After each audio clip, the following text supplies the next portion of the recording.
c'est historique. Bonjour Fabrice Delmeda. Bonjour à tous. La monarchie présidentielle veut des lettres de cachet, a dit Jean-Luc Mélenchon en critiquant la volonté du ministre de l'Intérieur de traduire en justice le gilet jaune Éric Drouet pour appel au soulèvement.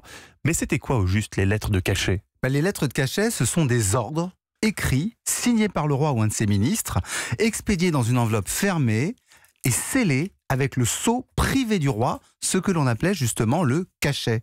Elles peuvent être à effet immédiat, si bien que Louis XIII et Louis XIV commencent à les utiliser pour compenser la lenteur des tribunaux.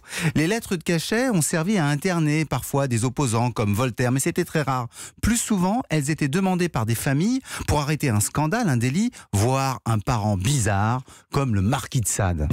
Pourquoi sont-elles critiquées ?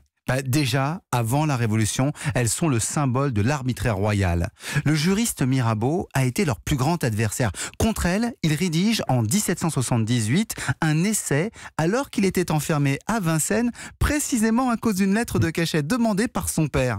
Le motif, il s'était enfui avec une femme mariée. Selon lui, comme les lettres de cachet peuvent frapper même les hommes les plus vertueux, elles sont par nature injustes. C'est donc contre ces arrestations arbitraires que le peuple a pris la Bastille le 14 juillet 1789. La Révolution abolira donc les lettres de cachet. Oui, dès 1790, désormais, au lieu de recourir au roi, les familles se tourneront vers des juges en respectant les procédures prévues.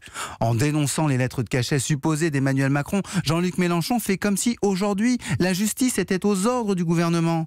C'est oublier que cette justice a été réformée par la Révolution française dont il est l'admirateur.